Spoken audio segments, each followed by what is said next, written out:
Howdy everyone, this is Mopbot, this is a redstone tutorial, and this is my villager storage system. This is somewhat similar to the villager sorting system that I had created just a little while back, but this one works just a little bit better and is quite a bit easier to build. You can see that there are two of them here, and that's because we're working with tracks, which means that direction matters, so the redstone's going to change just ever so slightly. If we look at the back here, you can see the main difference is the pink part here versus having no pink part here, and then the torch is just on the backs of these blocks. So we'll get to that in just a little bit. First, let me show you how it works. Let's get out of this mode here. Let's say first a villager's coming in, and you can see this over here, how they're each stored in these trading centers. So it comes in, and then the first one goes into the first cell, and then stops right here. He's blocked by that half slab, so he's not going to fall off the side, and then we can trade with him. Next one comes in, and then the exact same thing happens. You can see that these tracks flip once the villager gets in there so that it can go on to the next one. Let's check another one in there, and the exact same thing happens. It then goes into the third cell, and then we've got overflow protection on it. So the last one comes in, and then goes completely off, and he is now gone. So you definitely do want to end this in some way where they're not going to bounce back and cause blockage, because now if we let go of one, you can see now he's gone, and we put in another one.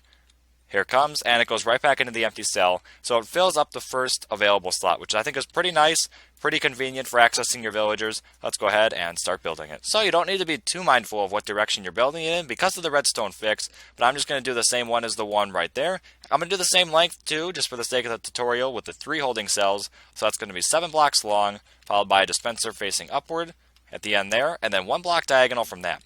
Then place 2 powered rails, 1 above the dispenser, and then 1 to the next block over from that, and then just alternate between regular rail and powered rail going all the way down. Now any of these single powered rails like that you can power from the back, so I'm going to use levers and power each one of those. These will then get powered by the villager that comes into it. From there we can then do each one of the holding cells like you see right there, and you want to come down from each one of the regular rails and just make a staircase of 3 blocks coming down diagonally, and then do that for the same on each regular rail. So I've got another 2 over here, so I'll do another one right like this, and then do one final one over like this. And then from there, you want to make sure that the cart cannot escape when it's coming down. So I'm just going to build up 2 blocks on each side, and then also put a half slab in front. So we'll keep doing that all the way over to there, and then just half slabs right across like that. And then really you don't need that one, that one, that one, or that one. Anyone against the block is really unnecessary, but then you can still reach in. This whole works a whole lot better than putting the whole block there, because then you can't really reach because the cart stays there. And then for the tracks, you want to place them on the top 2 steps like this. That way when the cart comes down, it lands on the bottom one and does not roll through. You can then come up here because you see that now we have these T-shapes, and that's not what you want. So you want to replace this top one with another rail, and then it will connect to one of the sides. So this is where direction matters, because if it's facing toward the dispenser, then we're going to be doing the pink one with the extra redstone, and if it's facing away from the dispenser, then we're going to be doing the one without the extra blocks and just the torch line. And since mine faced toward the dispenser, I'm going to do the one with the extra little bit of redstone. We're going to go through and place a stone half slab on each one. You do this for both designs, but then the variance comes in, where in mine, you're going to want to come down with the block below where that rail is, that bottom one. Place a block there with redstone dust on it, and then come up a block and place a redstone torch on the back of that.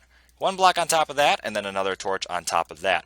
If you have the one that faces in the opposite direction, then you just want to place 3 redstone torches along the back, right like that. Now we can start protecting the chamber, so I'm going to go up 3 blocks with glass here, just 2 above this one so that the cart can actually get through there, and then another 3 over here, and then 2 along the back. You can then get rid of the middle glass blocks on each side, because we're going to need the tripwire to go through there.